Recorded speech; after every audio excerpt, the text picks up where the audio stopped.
আপনি কি একজন ব্যর্থ মানুষ এবং আপনি সাফল্যতা অর্জনের জন্য দিনরাত পরিশ্রম করে যাচ্ছেন, তবুও সফল হতে পারছেন না? আপনি কি সেই রহস্য বা উপায়গুলি সম্পর্কে জানতে চান যা আপনাকে সাফল্যের উচ্চতায় নিয়ে যাবে? বন্ধুরা, এই ভিডিওতে আমরা সেই আশ্চর্যজনক সাফল্যের টিপসগুলি তুলে ধরবো যা আপনাকে জীবনে সফল হতে সাহায্য করবে। তাহলে চলুন আর দেরি না করে ভিডিওটি শুরু করা যাক। বন্ধুরা, সফল ব্যক্তিরা তাদের জীবনে যে উপায়গুলি অবলম্বন করে সফল হয়েছেন সেগুলির মধ্যে প্রথম উপায়টি হচ্ছে লক্ষ্য নির্ধারণ করা। আপনি যদি বাড়ি থেকে বেরোনোর আগে এটা ঠিক করে রাখেন যে আপনি কোথায় যাবেন, তাহলে বাড়ি থেকে বেরিয়ে আপনি ঠিক সেই রাস্তায় হাঁটবেন যেদিক দিয়ে হেঁটে আপনার ঠিক করা গন্তব্যে পৌঁছানো যায়। এমনই সাফল্যতা অর্জনের জন্য আপনাকে একটি পরিষ্কার এবং নির্দিষ্ট লক্ষ্য নির্ধারণ করতে হবে, যাতে আপনি ভুল পথে পরিশ্রম না করেন। আপনার জীবনকে পরিবর্তন করতে এমন লক্ষ্যগুলি তৈরি করার দিকে মনোযোগ দিন যেগুলি আপনাকে সমস্যার সাথে লড়াই করতে সাহস দেবে এবং লড়তে বাধ্য করবে। দ্বিতীয় উপায় হলো মানসিকতা পরিবর্তন করুন। আপনি আপনার লক্ষ্যের দিকে এগিয়ে যাওয়ার সাথে সাথে আপনি অনেক এবং কঠিন কিছু বাধার সম্মুখীন হবেন। সেখানেই আপনার মানসিকতা পরিবর্তন করা আপনাকে বিশেষভাবে সাহায্য করতে পারে। সাফল্যতার সুযোগ হিসাবে বাধা এবং চ্যালেঞ্জগুলিকে পুনর্বিন্যাস করার কথা বিবেচনা করুন। উদাহরণস্বরূপ, যদি এটি আপনি একটি নতুন দক্ষতা শিখতে অসুবিধা বা বাধার সম্মুখীন হন, তাহলে এটিকে স্থিতিস্থাপকতা এবং সমস্যা সমাধানের ক্ষমতা বিকাশের সুযোগ হিসাবে দেখুন। হ্যাঁ, একটি স্থির মানসিকতা থেকে দূরে সরে যাওয়া কঠিন।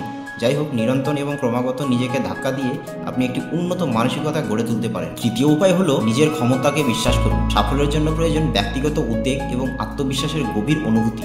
আপনি আপনার আকাঙ্ক্ষা অর্পণ করতে পারেন না বা আপনার স্বপ্ন পূরণের জন্য অন্যের উপর নির্ভর করতে পারবেন না। আপনার লক্ষ্যের দিকে প্রতিটি পদক্ষেপ আপনাকেই নিতে হবে। অবশ্যই বন্ধু এবং পরিবারের কাছ থেকে মানসিক সমর্থন পাওয়া একটি অমূল্য রত্ন। আপনি যখন চ্যালেঞ্জের মুখোমুখি হন তখন তারা উৎসাহ এবং পরামর্শ দিতে পারে, কিন্তু সেই সমর্থন শুধুমাত্র আপনার দ্বারা কৃতকার্য এবং সিদ্ধান্তগুলির স্থান নিতে পারে না। সুতরাং সমর্থন চাওয়া এবং আপনার সাফল্যতার পথে এগিয়ে যাওয়ার জন্য ব্যক্তিগত দায়িত্ব নেওয়ার মধ্যে ভারসাম্য বজায় রাখা অপরিহার্য। আপনার ক্ষমতার উপর আস্থা রাখুন, আপনার নিজের পছন্দ করুন এবং আপনার পথে প্রতিজ্ঞাবদ্ধ থাকুন। চতুর্থ উপায়, কমফোর্ট জোনের বাইরে যান। আপনি আপনার কমফোর্ট জোনের বাইরে না বেরোলে, অর্থাৎ আরামদায়ক জীবনযাপন করে সাফল্যতা অর্জন করতে পারবেন না। এর জন্য আপনাকে আপনার কমফোর্ট জোনের বাইরে বেরোতে হবে। আচ্ছা, আপনি একবার ভাবুন তো, আপনি আপনার কমফোর্ট জোনে থেকে শেষবার কখন আপনার সাথে আশ্চর্যজনক কিছু ঘটেছিল? সত্যি বলতে, আপনার জীবনে এরকম কিছু ঘটানোর জন্য আপনাকে সমস্ত সহজ জিনিসগুলোর বাইরে যেতে হবে। অবশ্যই অজানা এবং কঠিন কিছু বেছে নিয়ে সেই পথে চলা ভীতিজনক, তবে আমাদের উন্নত সেগুলি থেকেই ঘটে। আপনাকে আলাদা হওয়ার লক্ষ্য রাখতে হবে। আপনি লোকেদের এমন কিছু দিন যা তাদের অজানা এবং প্রয়োজন। মনে রাখবেন, সাধারণ প্রচেষ্টা অসাধারণ ফল দেয়। পঞ্চম উপায়, উৎসাহী হন। বন্ধুরা, আমরা অনেক বাধ্যতার কারণে এমন কাজকর্মের সাথে জড়িয়ে আছি যেগুলি আমাদের ভালো লাগে না এবং ভালোবাসি না। তবে সত্যি কথা বলতে, এই ধরনের কাজ থেকে কখনোই সাফল্যতা আসে না। আমাদের যা করতে ভালো লাগে বা করতে ভালোবাসি সেগুলি করা উচিত। এই কাজগুলি আমাদের উৎসাহ বাড়ায় এবং আনন্দ দেয়। যদি কোনো কাজ আমাদের আনন্দের উদ্রেক না করে, তবে এটি সম্ভবত আমাদের সময়ের যোগ্য নয়। পেশা বেছে নেওয়া বা আবেগ ছাড়া চাকরিতে থাকার মানে হলো আপনি আপনার সব কিছু দিচ্ছেন না। আমরা যখন আমাদের হৃদয়ের কথা শুনি তখন অনেক কিছু বদলে দিতে পারি। আপনি অনুপ্রাণিত বোধ করেন, আপনার সৃজনশীলতা আকাশচুম্বী হয় এবং আপনার কাজটি কেবল কাজের মতো মনে হয় না।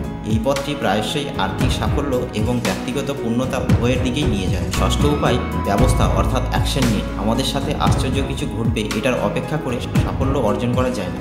আপনাকে উদ্যোগ নিতে হবে এবং দৃঢ় সংকল্প এবং প্রতিশ্রুতি দিয়ে আপনার লক্ষ্যগুলি সক্রিয়ভাবে অনুসরণ করতে হবে।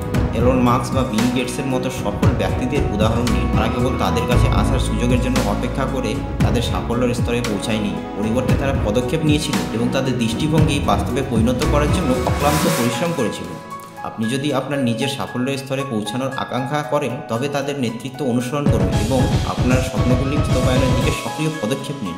সপ্তম উপায়টি হচ্ছে ইতিবাচক চিন্তা করুন। বন্ধুরা, সাফল্যতা অর্জনের জন্য ইতিবাচক মানসিকতা থাকা এবং আপনি আপনার লক্ষ্য অর্জন করতে পারবেন বলে বিশ্বাস করা খুবই গুরুত্বপূর্ণ। ইতিবাচক চিন্তাভাবনা আপনার প্রত্যাশাকে উচ্চ রাখে এবং আপনাকে কী সম্ভব তা মনে করিয়ে দেয়।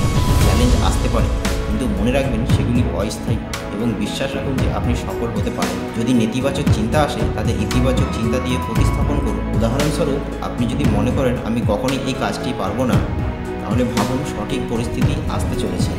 নিজেকে আরও ইতিবাচক চিন্তাভাবনা বিকাশের জন্য শুধুমাত্র ইতিবাচক ভাষা ব্যবহার করে আপনার পরিস্থিতি সম্পর্কে চিন্তা করার সুযোগ এবং সময় দিন।